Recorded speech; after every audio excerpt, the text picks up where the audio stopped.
et c'est quoi du .NET, c'est quoi du CLR.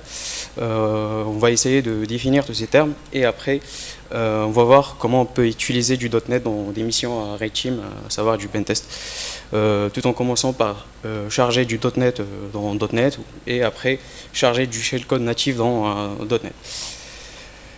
Alors la motivation de creuser le runtime.NET, c'était parce que la plupart des ressources Maldev qui sont open source sont monitorées surtout par la vague LLM utilisée par les EDR et aussi par les Blue Team. Et du coup, il y a beaucoup plus d'IoT que de malware sur GitHub. Et du coup, c'est bien pour apprendre, mais je pense j'ai quand même l'idée de creuser un peu pour trouver des bypass propres et qui ne sont pas documentés.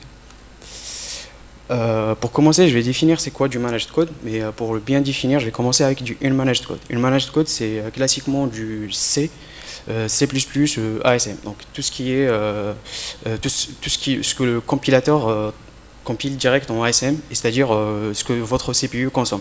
Donc on n'a pas besoin d'un intermédiaire, le compilateur il compile en ASM et le CPU il comprend. Par contre pour le managed code, exemple C#, Java, F#, Python, mais il y a une discussion si c'est interprété ou non. Du coup, pour ces langages, en fait, on passe par ce qu'on appelle du JIT, donc Just in Time.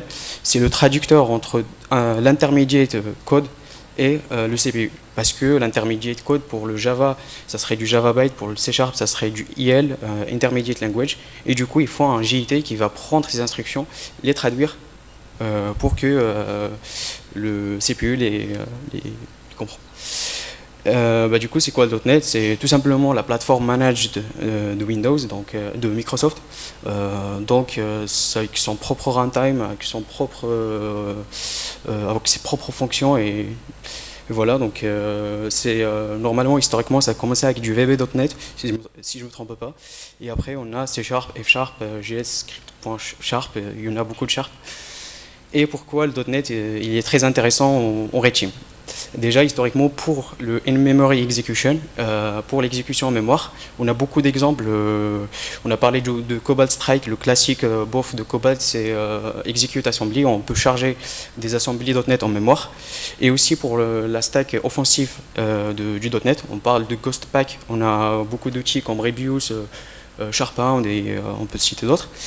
Et je tiens à préciser qu'il est l'all-bean depuis Windows 7, mais je parle que du .NET Framework 4.6 jusqu'à 4.8.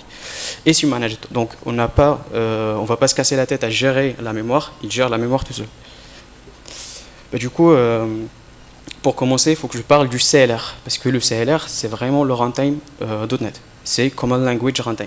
En fait, ce qui se passe quand vous cliquez sur un exécutable .NET sur votre PC, c'est que Explorer.exe, qui fait le job d'un parseur dans ce cas, il va parser le binaire, il va regarder les PE header, et là il trouve l'adresse de starthash, on l'appelle starthash, et du coup c'est une adresse dans mscore.dll, c'est l'adresse qu'on appelle, qui va faire du CLR bootstrap, ou pour le maldev on l'appelle CLR hosting, c'est-à-dire il va charger toutes les DLL, va préparer l'environnement pour le CLR.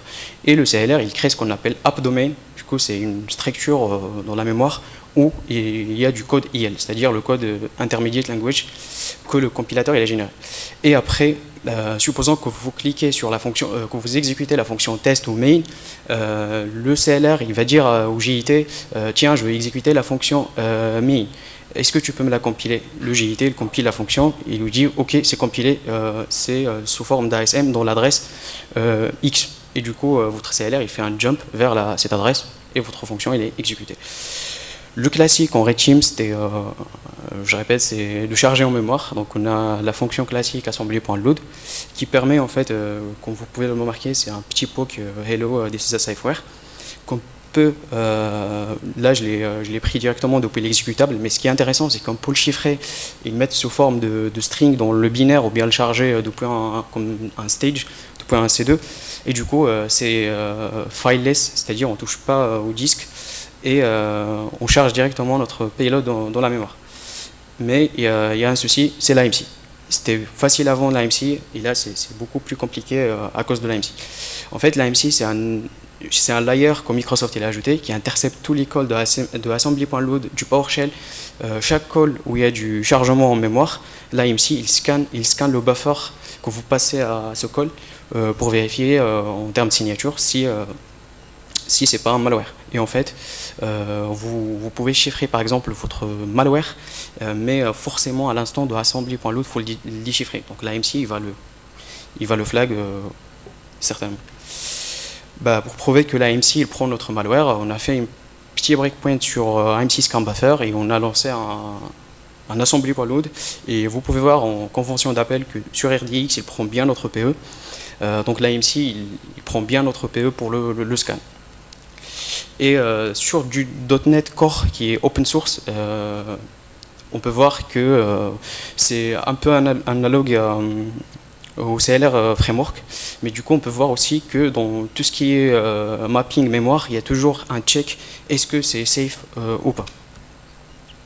Mais en Red Team, il y a des techniques, je peux dire classiques, pour bypass l'AMC, c'est le patching. Le patching, c'est tout simplement parce que l'AMC.dll, il n'est pas chargé avec votre programme, il est invoke, c'est-à-dire dès qu'il y a un syscall dès qu'il y a un appel système qui est chelou, l'AMC il vient vers notre process. Donc le patching, le principe, c'est de forcer le chargement de l'AMC et chercher la fonction AMC scan buffer ou bien AMC context. Il y a plusieurs patchs et du coup écraser la fonction avec un petit stop qui va répondre toujours OK, c'est good, c'est clean. Mais en fait cette technique il est flag parce que il faut faire un virtual protect, c'est-à-dire il faut changer la permission, la protection de la zone mémoire de AMC.dll et qui est très monitorée par les EDR.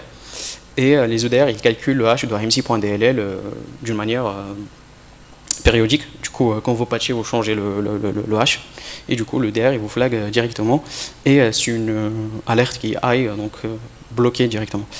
Et il y a la technique hardware breakpoint qui est pas mal, mais il fonctionne sur quelques EDR, mais sur les plus puissants il ne fonctionne pas.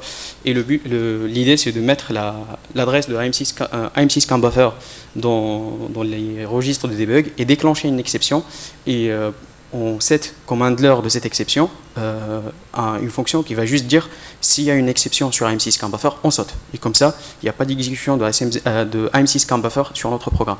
Mais pour ça, il faut lancer le process en debug, je parle en .NET, et ce qui est flag sur à peu près tous les EDR. Pour trouver un bypass, j'ai dû reverse clr.dll pour comprendre comment assembly.load il fonctionne, c'est-à-dire le CLR, comment il map notre binaire en mémoire. Du coup, on prend notre safe.exe qui est un PE, donc on a du PE header, les headers PE, du metadata et les types de notre binaire avec les tokens. Et après, on a du intermediate language du main et intermediate language d'une fonction test. On fait assembly.load, c'est un safe. Du coup c'est clean pour AMC et notre PE il est chargé en mémoire. Du coup le CLR il va créer une structure qui s'appelle module et dans cette structure il y a des flags. C'est des flags pour dire comment mapper ce binaire. Pour le moment c'est pas intéressant pour nous. Et le size of mode, c'est-à-dire la taille de ce module et beaucoup d'autres attributs. Mais ce qui est intéressant c'est method table. C'est une liste chaînée qui continue vers un v-table, c'est method table où il y a toutes les fonctions de ce PE. Et du coup ça continue la chaîne vers method desk où on a un token, c'est un identifiant unique pour identifier la fonction dans le PE. Donc le JIT, quand par exemple on charge save.exe en mémoire et on fait invoke de la fonction test, le JIT ce qu'il va faire, c'est faire un get module pour récupérer le module, c'est-à-dire récupérer toute la zone où il y a notre PE, et puis faire un get member def, c'est-à-dire il va récupérer le token de la fonction test, il va parcourir toute la chaîne, et après il va faire get dynamic IL de token, c'est-à-dire il va récupérer le IL qui est mappé en mémoire, voilà, et il va le JIT, c'est-à-dire il va le traduire en ASM et il va nous rendre la main. Mais en fait, quand j'ai reverse, j'ai remarqué qu'il y a toujours un test. Pourquoi il y a un test? Pourquoi le JIT il fait un test si la table dont il cherche l'IL il n'est pas vide ou pas? Donc je me suis dit peut-être il faut débug un peu, c'est ce que j'ai fait. J'ai débug et j'ai compris un peu la théorie derrière. En fait, le GIT il récupère votre token et il fait le get dynamic IL, c'est-à-dire il va chercher l'IL de l'intermediate language de votre token dans un tableau qui s'appelle mDynamic IL blobs et va faire le match entre adresse de votre IL et le token. Et du coup, s'il trouve l'adresse directe dans le tableau, il JIT la fonction, c'est-à-dire il traduit la fonction et l'exécute. S'il ne le trouve pas, il fait du get RVA, c'est-à-dire il va à RVA, on parle d'offset, donc il va mapper votre PE qui est dans la mémoire pour trouver encore la méthode table et il va refaire toute la chaîne jusqu'à trouver votre IL. C'est un peu redondant. Et du coup, s'il le trouve en fait, c'est-à-dire s'il trouve l'adresse correspondant à un token, il le JIT directement. Donc derrière, j'ai compris que ces tableaux, il est set par le compilateur. Et en fait, c'est du code dynamique, c'est-à-dire c'est un code qui n'est pas compilé au runtime. C'est un code, par exemple, qu'on met dans un tableau de bytes et dont on a besoin après, mais on ne le compile pas au runtime. Du coup, pour bypass l'AMC, il y a vraiment un blind spot. C'est en fait, on va prendre, par exemple, nous, le but, c'est de charger, par exemple, le Rebius. Ce qu'on va faire, c'est on va faire avec un script Python un clone de Rebius, c'est-à-dire on prend le même PE header, les mêmes metadata et on les met à 0 pour ne pas tomber dans les signatures, les types, les tokens et les fonctions. Mais toutes les fonctions, on va mettre leur IL à 0. Et cette structure, juste pour simplifier la tâche, parce que le CLR, il va s'occuper de créer le module pour nous. Et du coup, l'AMC, il dit OK, parce que c'est un binaire legit où il n'y a pas de signature, il y a des fonctions qui font rien. Et du coup, le GIT, il va faire la même chose. Le CLR, il va charger l'assembly en mémoire et il va essayer de JIT la fonction main. Donc, il va demander encore l'adresse. Mais là, j'ai trouvé un appel en .NET qui est vraiment pas documenté par Microsoft, mais que Kevin Goss il a utilisé quand il débug du .NET, parce que c'est le mec qui a fait le GC, le garbage collector du .NET. En fait, tu peux set des IL au runtime, c'est-à-dire après l'exécution, on peut contrôler cette table, c'est-à-dire on peut associer un token à une adresse. Du coup, ce qu'on va faire, c'est qu'on va set un token, on va l'associer à un autre Rebius qui est un tableau de bytes dans notre binaire et qui n'est pas mappé en mémoire. Donc, Rebius, il n'a pas passé le test AMC. C'est le lore, ou bien c'est la fonction d'AMI qui a passé le test AMC. Donc, pour l'AMC, on est clean. Et quand le JIT il cherche l'adresse, l'IL de notre fonction, on le redirige vers le vrai Rebius. Et du coup, il va JIT Rebius, il va exécuter notre fonction sans passer par l'AMC. Et du coup, on a bypass l'AMC sans écrire en mémoire, il n'y a pas de virtual protect, sans changer les perms de la mémoire, et sans toucher à l'intégrité de l'AMC. AMC, il est clean, on n'a pas patch AMC, et on n'a pas touché au registre de DB. Ce qu'on a fait, c'est juste de rendre le JIT plus rapide. Là, on va parler du deuxième pilier de détection, c'est le ETW. ETW, c'est pour dire Event Tracing Windows. C'est un mécanisme que Microsoft il a mis en place pour log toutes les events sur Windows. Donc tous les syscalls, par exemple une création de process, il a un event associé. Mais du coup, dans le TW, on a des concepts. On a le concept de provider et consumer. Les providers, c'est les programmes qui génèrent les events. Donc les programmes qui fire, oh attention, il y a ce process qui s'est lancé en système. Et on a les consommateurs, par exemple les EDR. Les EDR, ils consomment tout ce qui est ETW pour faire ce qu'on appelle la télémétrie. Et vous pouvez voir que la plupart des fonctions utilisées en Maldev, surtout pour l'allocation mémoire, ils ont des events associés. Donc l'EDR, il voit tout ça en real time. Du coup, on va parler un peu du patch classique, c'est-à-dire le bypass classique de l'OTW. Encore, c'est du patching, c'est-à-dire on va écraser quelque part pour éviter que NTTrace event s'exécute. C'était une discussion entre moi et mon collègue Nidal, shout out à Nidal, que en fait il faut patch toutes les fonctions associées à ETW. Après beaucoup de debug, on s'est rendu compte que en fait toutes les fonctions ils proxy vers la même fonction qui est NTTrace event. Et NTTrace event, c'est un syscall, on parle de NTDLL, donc on peut le patch.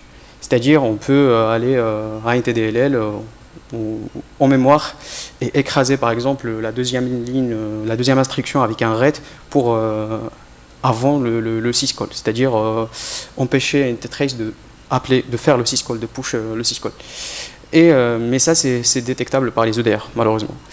Et je vois beaucoup de maldev où on fait beaucoup de techniques très intéressantes, genre du indirect syscall, stack spoofing et API hashing, mais avec du OTW inline patch. Ça veut dire on casse toute la créativité avec un patching dégueulasse.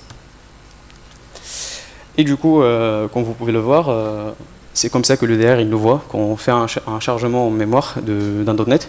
Par exemple, là j'ai chargé Rebius en mémoire et vous pouvvais voir que tous les détails de Rebius ils sont vus par l'EDR. Là c'est Logman qui enregistre les W qui se passent pour un consumer et Purview pour les visualiser. Et du coup, l'EDR il voit bien Rebius qui passe avec un assembly load.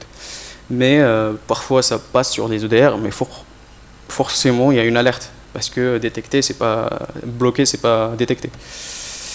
Et encore un peu de debug, j'ai fait un assembly load pour comprendre ce qui se passe et j'ai fait un breakpoint sur OTW event write et effectivement dans la call stack vous pouvez voir que ça passe forcément par OTW event write. Donc il y a vraiment un call de OTW quand vous faites assembly.load. Donc vous pouvez pas charger en mémoire sans passer par OTW event write. Et du coup j'ai aussi des bugs et dans le debug j'ai remarqué la fonction cotemplate, c'est la fonction qui appelle ETW.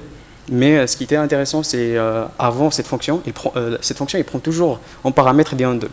Il prend un handle qui s'appelle Microsoft Windows.NET Runtime Rundown Handle, ou bien il teste avant de jump vers cette fonction, il teste toujours si un handle il vaut une valeur.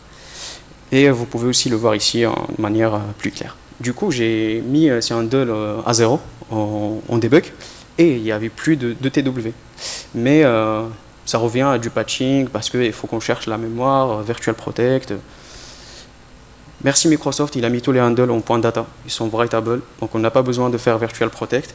Mais le seul problème, c'est que pour les chercher en mémoire, on ne peut pas. Parce que ça dépend du build du CLR. Et l'offset, les adresses, ils dépendent de l'offset du CLR. Et donc, il faut chercher la base du CLR pour trouver ça, ce qui est très très très difficile.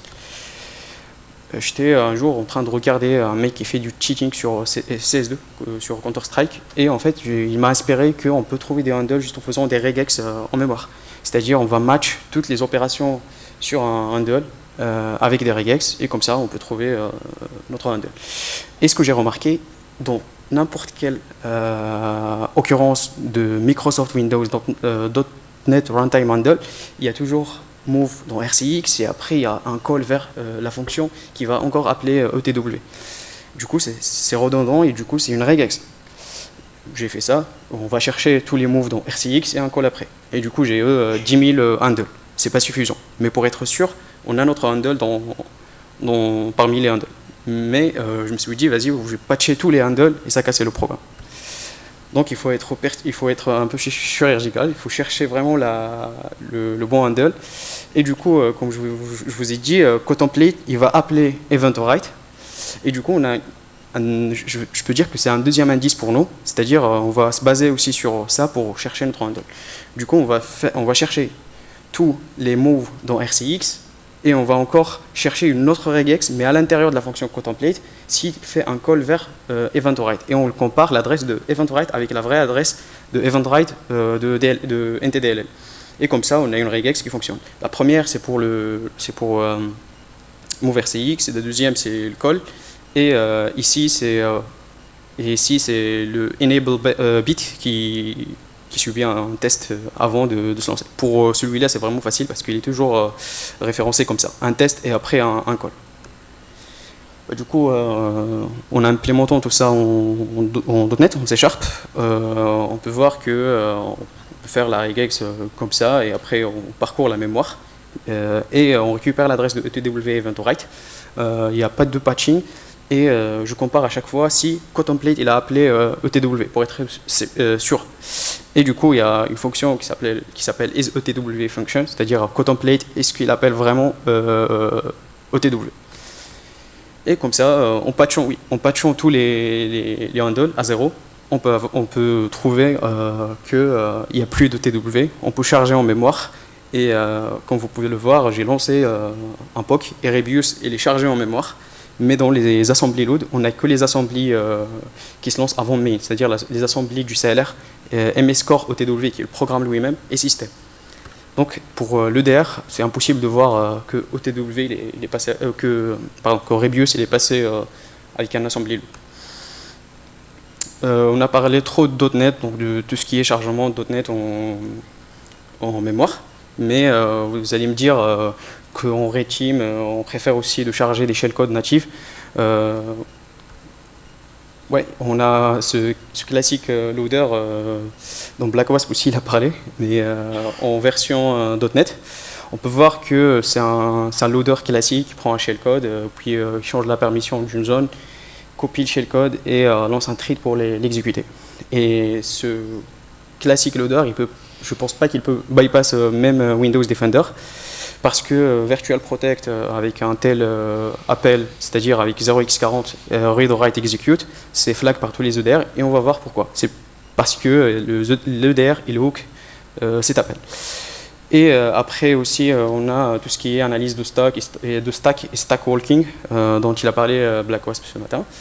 Et de plus on a ce qu'on appelle une baked memory, c'est-à-dire le shellcode il n'est pas associé à un fichier qui est sur disque. L'EDR, comment il voit? En fait, il passe. L'EDR, quand votre programme s'exécute et au moment où votre programme il charge NTDLL, l'EDR il a la puissance d'être niveau kernel, donc il a des hooks niveau kernel. Et ce qu'il fait, c'est qu'il l'empêche la vraie, soit il l'empêche, soit il patch la NTDLL à la volée et il ajoute une ligne dans le syscall, c'est-à-dire un jump vers sa fonction trampoline. C'est-à-dire, en fait, quand, par exemple, ici, on va faire Open Process dans notre programme C. Open Process, ce n'est qu'un appel vers NT Open Process. Et NT Open Process, c'est un syscall, sous cette forme. Et l'EDR, en fait, ce qu'il va faire, c'est qu'il va mettre sa fonction. Et du coup, il y a un jump vers sa fonction. Et c'est comme un compteur pour l'EDR.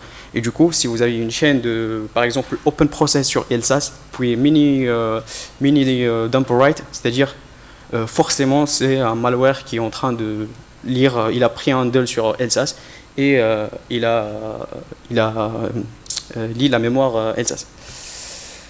Et du coup, pour bypass tout ce qui est hooking, on va passer par un blind spot en .NET. C'est en fait pourquoi on va se casser la tête à faire du virtual protect et à chercher à faire une allocation. En fait, le JIT va le faire pour nous parce que le JIT, son rôle, c'est de prendre un code IL et de le traduire en ASM et de le mettre en mémoire. C'est le cas, on peut trouver l'implémentation de Virtual Protect dans le CLR, sa propre Virtual Protect, et on peut voir qu'il y a de l'allocation et que le JIT il prend un bloc de code, il le met en mémoire. Donc, ce qu'on va faire, c'est qu'on va étudier les cas, comment le JIT il traite l'IL. En fait, le JIT, ce qu'il fait, c'est qu'il appelle alloc code raw, c'est-à-dire il va prendre encore sa propre virtual protect, il va voir avant si le IL il est valide, c'est-à-dire le code IL, s'il n'est pas cassé ou s'il est valide, parce que le compilateur il ne vérifie pas en fait la validité du code IL. Et du coup, il y a deux chemins, soit c'est un code valide, donc ce qu'il va faire, c'est un virtual protect. Je tiens à préciser que la mémoire ici dans la heap du JIT, donc il est bake parce qu'il est associé à core.jit.dll.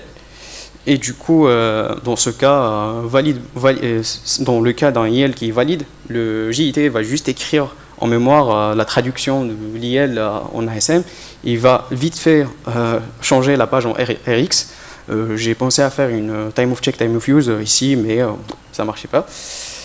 Et du coup, après, le jump natif. Mais il y a un seul cas qui est vraiment intéressant, si le IL il n'est pas valide. En fait, si l'IL il n'est pas valide, ce qu'il fait, c'est qu'il appelle le GC, c'est-à-dire le garbage collector, pour nettoyer la zone qu'il a déjà pris. Et du coup, ici, on peut voir qu'il appelle le garbage collector et après, il déclenche l'exception. C'est-à-dire l'exception pour vous dire attention, il y a l'exception X qui s'est déclenchée parce que votre IL il n'est pas valide. Bah, pour nous, c'est un blind spot parce que c'est dans la heap, c'est-à-dire on peut mettre un IL invalide dans la heap parce que en fait, avant, genre entre CLR Virtual Protect et le GC, la mémoire elle est en RWX et on peut récupérer son adresse. Donc on prend le shellcode directement et on le met dans cette zone. Et en fait, le JIT, merci encore Microsoft, il ne ferme pas dans ce cas la page. La page reste en RWX. Et du coup, on peut mettre notre shellcode et on va attendre qu'il appelle le GCC, c'est-à-dire le Garbage Collector, et on va set le handler de l'exception vers l'adresse de notre shellcode. Et comme ça, de plus, on n'a pas de pinvoke, c'est-à-dire il n'y a pas d'import dans notre binaire, on n'importe pas NTDLL, ni kernel32, ni les autres. Bien sûr, ils sont chargés dynamiquement, mais ce n'est pas nous. On a une page qui est baked et qui est en RWX dans la heap du JIT. Et de plus, on a une call stack qui est spoofée. Parce que comme vous pouvez le voir, par exemple, c'est comme si votre KeePass il a craché. C'est la même call stack. En fait, le JIT, il a trouvé que l'IL il n'est pas correct. Et du coup, il commence à faire tout ce qui est gestion d'exception. Et en fait, la solution de l'exception, le handler de l'exception, c'est notre shellcode. Et c'est comme ça, il vient vers notre shellcode. Et vous pouvez le voir, à l'instant de l'allocation et de l'écriture, il n'y a pas de virtual protect. Il n'y a vraiment pas de virtual protect parce que c'est le JIT qui le fait. Et là, c'est un exemple sur un EDR dont je ne peux pas citer le nom pour éviter les soucis. Et on peut voir que j'ai bien réussi à avoir le beacon. Le beacon, il a été live pendant beaucoup de temps. Et là, on va passer à la démonstration. J'ai fait la démonstration sur 5 EDR et ça bypassait toutes les EDR sans alerte.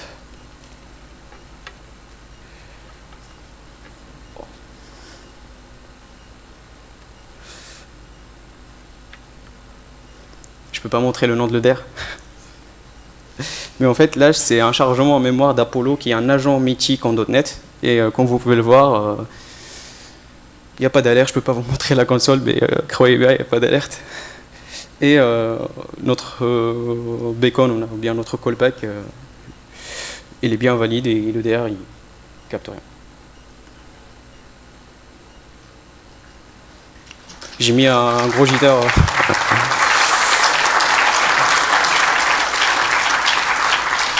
Voilà.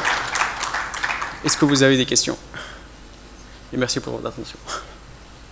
Concernant le fait que IWT soit bloqué dans le fait de remonter les événements après, est-ce que d'un point de vue d'un EDR, ça pourrait pas être une manière de détecter, d'avoir un début de IWT et rien qui suit?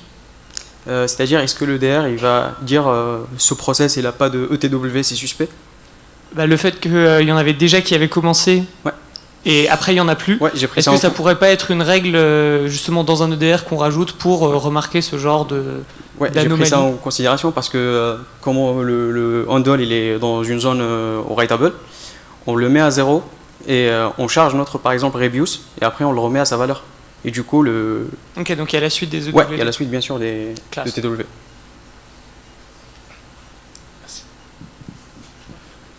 Est-ce qu'il y a une autre question quelque part?